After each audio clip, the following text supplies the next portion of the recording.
फिरोजाबाद के दबरई पर आज समाजवादी पार्टी ने संसद से विपक्ष के 143 सांसदों के निलंबन पर धरना प्रदर्शन किया, जिसमें पूर्व सांसद अक्षय यादव ने कहा है कि निलंबित सांसदों ने संसद में जिस तरीके की घटना हुई, सदन में जो 2 लोग घुस आए, सदन की सुरक्षा के साथ खिलवाड़ हुआ, उसको लेकर निष्कासित सांसदों की संसद की सुरक्षा को लेकर सवाल किया और उस पर सरकार जवाब दे। समाजवादी पार्टी ने अपनी मांगों को लेकर जिलाधिकारी फिरोजाबाद को ज्ञापन भी सौंपा है। अंदर चर्चा अलाउ नहीं करी गई, सांसदों के द्वारा लगातार मांग करी गई।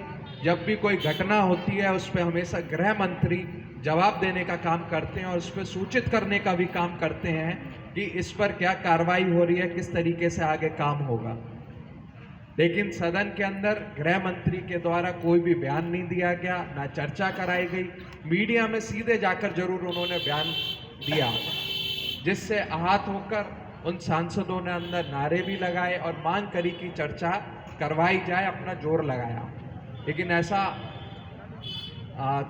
करा नहीं गया, चर्चा नहीं हुई। इसके बदले उनको सस्पेंड कर दिया गया और सस्पेंड करने के बाद एक बहुत 4 ऐसे कानून पास करेगा जो पूरी तरीके से काले कानून है और उसकी सजा हमको और इस देश की जनता को आगे भुगतने का भी काम करना पड़ेगा।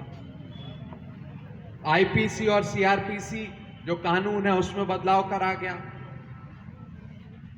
अभी सुन रहा था मैं, सबसे मुख्य बिंदु उसमें यह है कि पहले पुलिस के सामने अगर आप कोई बयान हो जाता था तो उसको मान्य, और उनकी सिर्फ यही मांग थी कि सदन में जो इस तरह की घटना हुई, इस तरीके से 2 लोग घुस आए, सुरक्षा के साथ चूक हुई, उस पर सरकार जवाब दे, सरकार उस पर जवाब दे और गृह मंत्री उस पर बयान दें कि घटना जो हुई है किस तरीके से हुई, कौन लोग उसमें शामिल थे और उसको किस तरीके से आगे नहीं दोहराया जाएगा। ये मांग के उसको वो सस्पेंड, उनका सस्पेंशन बहाल हो और सरकार की मंशा क्लियर हो। इसी पर आज हम लोग धरना देंगे। अगर मांगे नहीं मानेगी तो आगे क्या रणनीति अपनाएंगे? आज हम लोग अपनी मांगे रख रहे हैं और अगर मांगे नहीं मानी जाएगी, आगे जितने दिन धरना चलाना पड़ेगा उतने दिन हम लोग धरना चलाने का काम करेंगे, जनता के बीच जाएंगे और आने वाले चुनाव में इस सरकार को हटाने का भी काम करेंगे।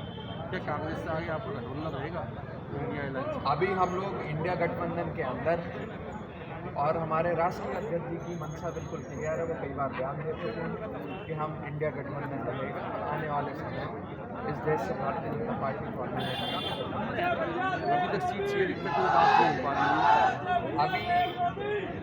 अभी 19 तारीख की मीटिंग हुई है, जल्दी कुछ ना कुछ हल निकलेगा और हम लोगों को भी। फिरोजाबाद से ब्रजेश राठौर की रिपोर्ट।